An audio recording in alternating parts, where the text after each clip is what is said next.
Welcome back students. Previous video में हमने 10.2 ancient civilizations in river valleys के बारे में पढ़ा था। ओके स्टूडेंट्स, और आज हम उसके आगे के पॉइंट्स कंटिन्यू करेंगे। In the course of time new stone age cultures gave rise too early civilizations, increase in production due to various skills, the use of the wheel, flourishing trade, use of well-developed scripts, etc., were the major factors responsible for the rise of the early civilizations. These civilizations came into existence in roughly the same period, that is, around 3000 BC, in four regions of the world. They are Mesopotamia, Egypt, the Indian subcontinent, and China. The civilizations in these four regions developed in river valleys, hence they are known as riverine civilizations. Students, तो यहाँ पर जो civilisations हैं तो वो हमें दिखने लगे थे। ओके, तो ये सब सिविलाइजेशंस अभी किस तरह से बढ़ने लगे थे कि लोगों को यहाँ पर व्हील का यूज़ किस तरह से करना है, और उसके बाद उनके पास काफ़ी सारे स्किल्स आने लगे थे और ट्रेड भी बढ़ने लगा था। तो ये सिविलाइजेशंस होने के कुछ फैक्टर्स रिस्पॉन्सिबल हैं कि जिसके कारण ये सिविलाइजेशंस ग्रो हो रहे थे, इंक्रीज़ हो रहे थे। तो ये सारे सिविलाइजेशंस हैं हमारे कहाँ पर दिख रहे हैं हमें students? Mesopotamia, Egypt, the Indian सब कॉन्टिनेंट एंड चाइना। तो 4 प्लेस पर हमें ये सिविलाइजेशंस दिख रही हैं। तो ये सब सिविलाइजेशन हमें कहाँ पर दिख रहे हैं? रिवर के किनारे। तो इसीलिए इसे रिवराइन सिविलाइजेशन का नेम दिया गया है। Now 10.3 is ancient riverine civilizations Mesopotamia, Egypt, China, Harappa. Mesopotamia is the name of a region and not of any particular country. It means the land between two rivers. Ancient Mesopotamia was the land between the two rivers, Tigris and Euphrates.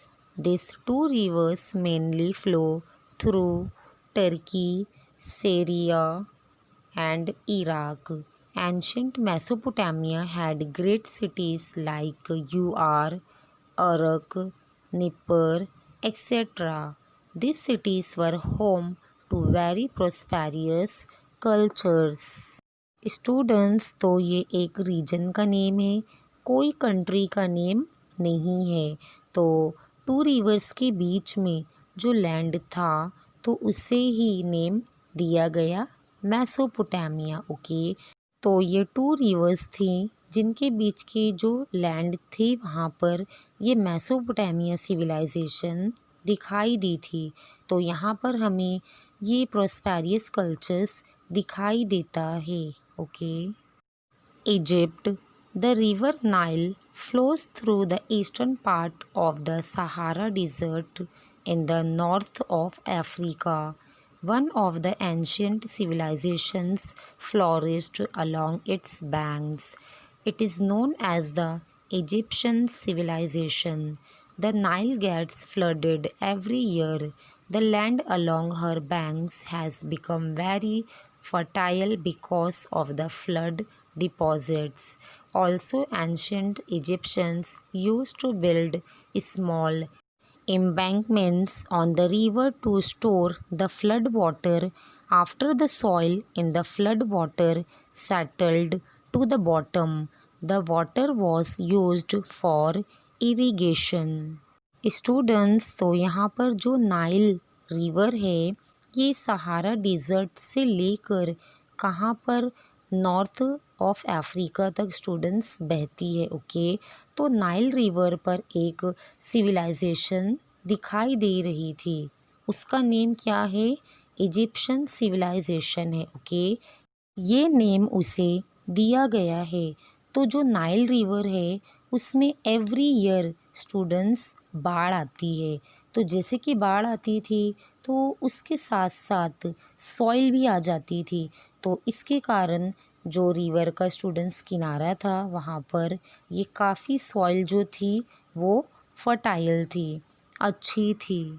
और ये जो Egyptians people थे ये क्या करते थे, तो ये ऐसे एम्बैंकमेंट्स को बांध कर रखे थे, ओके स्टूडेंट्स, वाटर को स्टोर करने के लिए। तो बाढ़ का जो वाटर था तो उसे वो सेटल करके रखते थे। तो उसमें क्या होता था, जो सॉइल बहकर आती थी वाटर के साथ वो कहाँ पर बैठ जाती थी, बॉटम पर। और जो वाटर था वो इरिगेशन के लिए यूज़ होता था, okay. China. The ancient civilization of the China developed and flourished in the valley of the Huanghe River. According to the Chinese tradition, a king named Hongdi introduced agriculture, animal husbandry, wheeled carts and chariots, boats and clothing in China. Chinese people believe that his queen invented the technique of silk production and silk dyeing. Luoyang, Beijing, and Chang and were among the important cities of ancient China. Student, तो ये जो China की civilisation है वो हमें कौन सी river पर दिख रही है, हुएंगे रिवर पर, ओके। और ये किंग ने क्या किया, agriculture, animal husbandry, wheeled carts क्या होते हैं, इन सब का पीपल को इंट्रोड्यूस करवाया था। तो चाइनीज़ पीपल का ये मानना है कि उनकी जो क्वीन है उसने सिल्क प्रोडक्शन किस तरह से किया जाता है और टेक्निक का ये फाइंड आउट किया, और सिल्क को डाइंग किस तरह से किया जाता है। तो यहाँ पर एंशियंट चाइना के हमें कुछ पार्ट्स दिखाई दे रहे हैं, okay. Harappa, the earliest civilization on the Indian subcontinent, is known as the Harappan civilization. It flourished in the Indus Valley. Indus is the English word for the name Sindhu. Harappa in Punjab and Mohenjo-daro in Sindh are the two sites of Harappan civilization to be discovered first. Now they are in Pakistan, Lothal and Dhola. Veera in Gujarat and Kalibangan in Rajasthan are among the famous sites of Harappan civilization in India. Students, तो Indian सब continent में कौन सी civilisation देखी गई है, Harappan civilisation देखी गई है, ओके। और ये कहाँ पर फ्लोरिश्ड हुई थी, इंडस वैली पर, ओके। तो सिंधु रिवर के किनारे हड़प्पन सिविलाइजेशन फ्लोरिश्ड हुई थी या फिर ग्रो हुई थी। तो कौन सी साइट पे, यहाँ पर पंजाब और मोहिंजोदारो, ये हड़प्पन सिविलाइजेशन वहाँ पर हुई थी। और अभी वो कहाँ पर है, पाकिस्तान में है।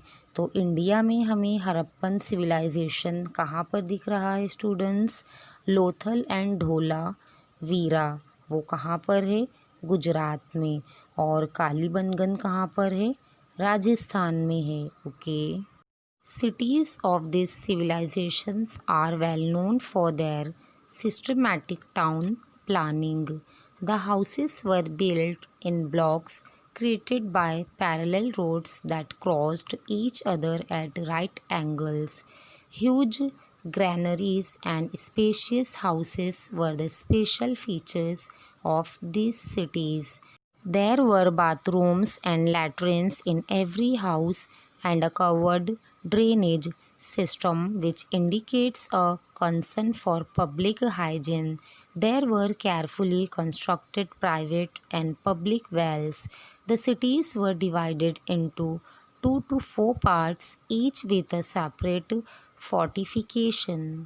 स्टूडेंट्स, और ये जो हड़प्पन सिविलाइजेशन है वो किसके लिए फेमस कहा जाता है, बिकॉज यहाँ पर सिस्टमेटिकली टाउन प्लान किया गया था। ओके, और इनके जो हाउस बनाए जाते थे वो पैरेलल रोड के साइड में हाउस को बनाया जाता था, जिसमें एग्जैक्टली हमें राइट एंगल दिखाई देता था। ओके, और ये सिटीज़ के जो फीचर्स थे ये क्या थे, बड़े बड़े हाउस होते थे वहाँ पे। तो उसमें पीपल को ये भी पता चला कि उस टाइम में पीपल बड़े बड़े हाउस बनाते थे, बट वहाँ पर सेपरेट उनके बाथरूम्स और लैट्रिन्स की भी फैसिलिटी थी। ओके स्टूडेंट्स, तो इससे ये पता चलता है कि पीपल अपने हाइजीन के बारे में कैसे थे। और वहाँ पर पब्लिक और प्राइवेट वेल्स भी बनाए गए थे, और सिटी को वो 2 to 4 पार्ट्स में डिवाइड करते थे, और सेपरेटली हर एक का फोर्टिफिकेशन होता था। ओके स्टूडेंट्स, इसके बाद के पॉइंट्स हम नेक्स्ट वीडियो में कंटिन्यू करेंगे। Good bye.